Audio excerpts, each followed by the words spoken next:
Hello and welcome to this edition of Access Asia. Coming up, we look at South Korea's strategy against COVID-19. It's been widely praised as effective against the virus, but is it corrosive to personal freedoms? Monks race to save a Buddhist temple from rising waters in Thailand, the result of failed economic planning coming at the cost of the local environment. And aggressive monkeys were already a problem in New Delhi, but the pandemic has exacerbated the issue. We'll look at how people and the government are responding. Now, once held up as a model in the fight against COVID-19, South Korea has seen a worrying amount of new infections. Many people there have responded well to the pandemic, wearing masks, socially distancing, and using contact tracing technology. But critics say some measures have come at the expense of personal freedoms. Our team on the ground reports. It may look like everyone is glued to their smartphones, but South Koreans are keeping an eye on each other. Passengers on public transport who aren't wearing masks can expect to be identified and asked to cover up thanks to an app developed by the government. Only this week, hundreds of people were logged for breaching the rules on masks. You just click this button that looks like an alarm. Here's the carriage number, and here's the name of the line.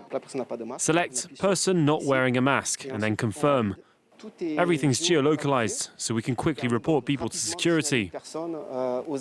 This French expatriate has never used the popular app. It's a very good thing. It would be frowned upon in France, but in South Korea, reporting someone in this way is considered normal. Transport police intervene within minutes of a rule violation being reported. Around 250 security personnel have been patrolling subway carriages since late November, looking for people who are not wearing masks or wearing them incorrectly. Good morning, sir. Could you please cover your nose with your mask? Most of the time, a simple warning is enough. But people who ignore requests to mask up can be fined €80. These encounters can sometimes lead to physical confrontations.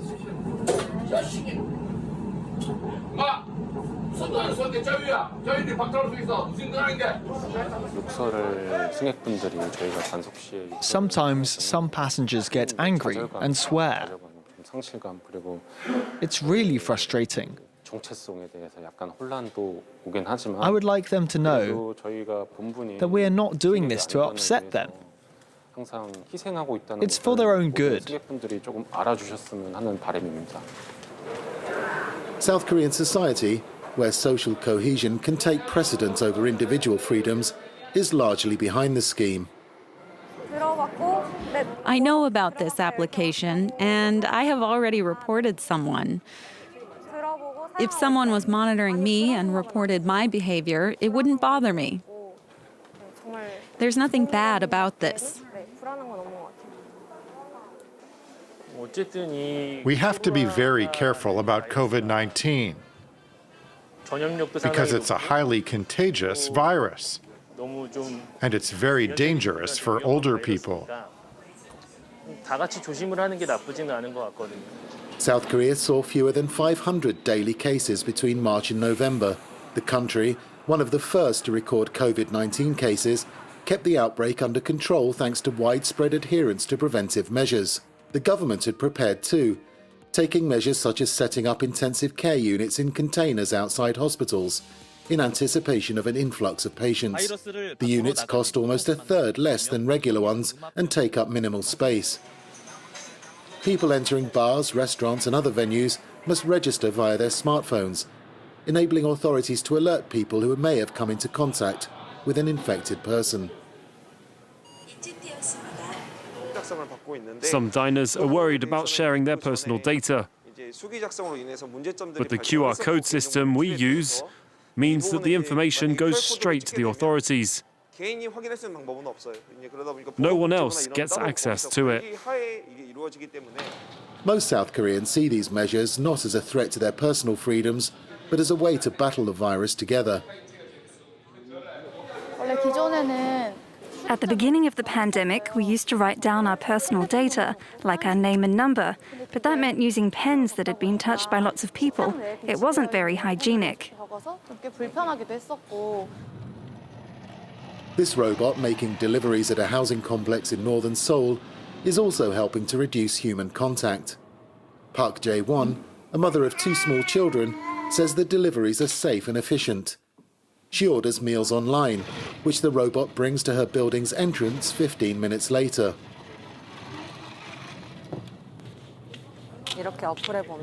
To receive your order, you click on Open the Door.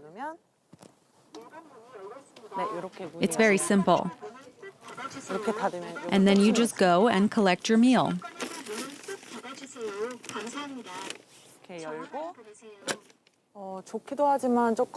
The robot leaves the food at the main door of the building.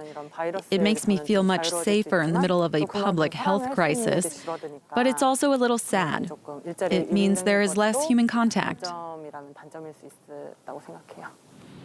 5 robots deliver meals to the complex's 1,000 families.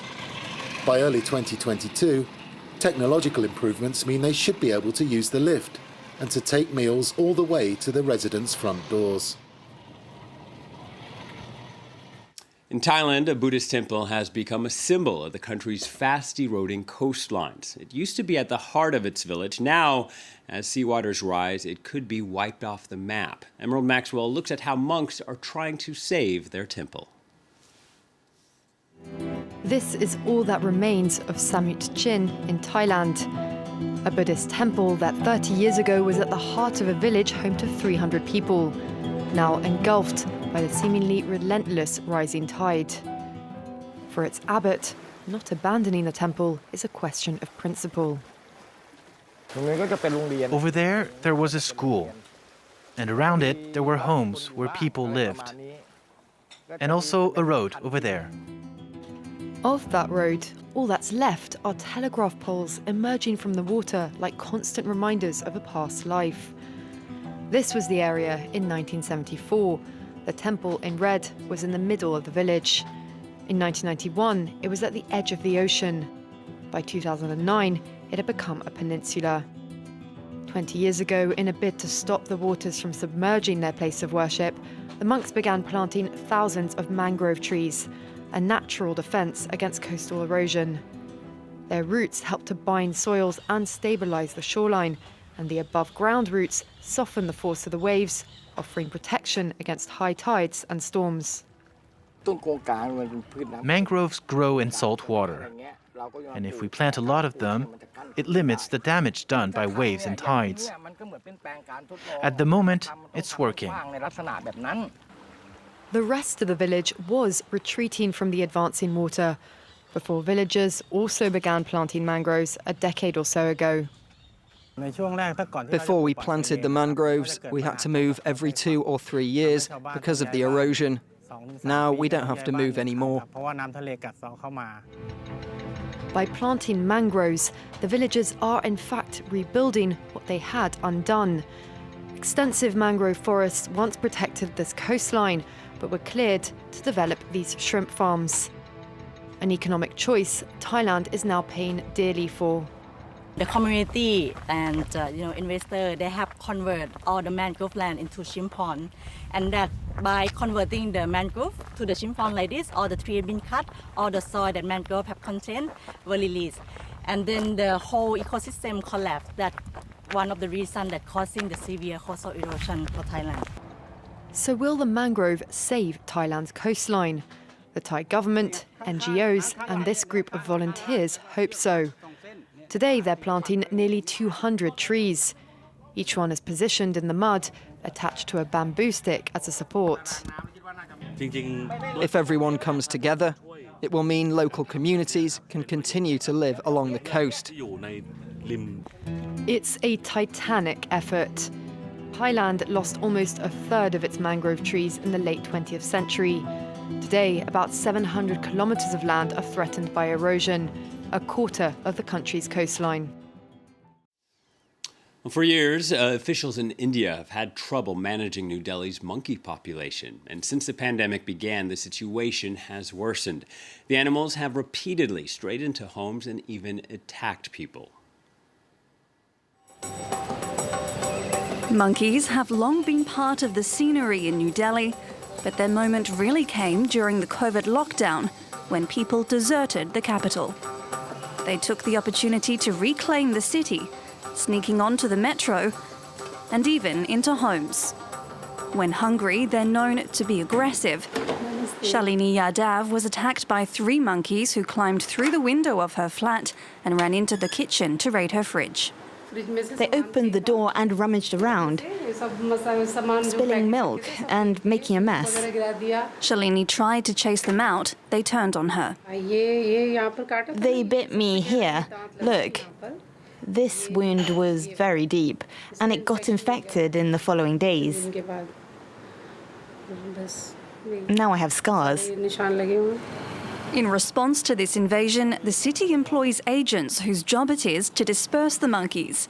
They patrol in pairs, and their technique is surprising. That is a langur cry, a natural predator of the Delhi monkeys. The situation is under control in the zones we work in, but it's chaos in the areas we don't get to. Authorities have also turned to another unlikely solution: facial recognition. So this is my lab and where I work. For the past 3 years, this AI PhD student has been collecting and analysing photos of monkeys in New Delhi. She's identified 7,000 so far. Like humans, monkeys also have unique faces. If you look at this picture, the eyes, the nose, and the facial landmark, this entire region is what is required for any machine learning algorithm to do the identification task. The goal is to build an app, which the capital's human residents could use to take and upload photos of the monkeys, allowing authorities to track them. The population monitoring as well as population counting will be easier if you have automated systems so that people do not have to go into the field to do this individual identification. The alternative, hunting the animals, is unthinkable here because despite their mischief, monkeys are sacred in Hinduism.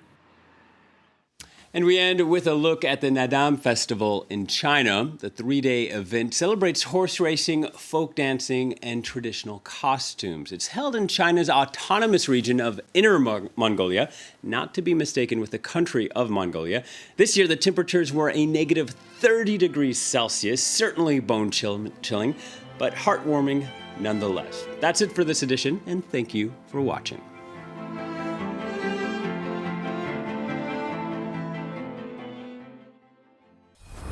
Join us for our latest out and about edition of Talking Europe here in a country of mountains, banks, chocolate and neutrality. It is Switzerland. We've come here to this non-European Union country to find out how it relates to the EU, specifically in one of the areas where both the EU and Switzerland spend most money, farming and food. Well, this all as another country, the UK, begins its post-EU life. We'll be finding out how things work here and whether any of it might relate to the United Kingdom's future relationship with the European Union. Talking Europe, presented by Catherine Nicholson on France 24 and France24.com.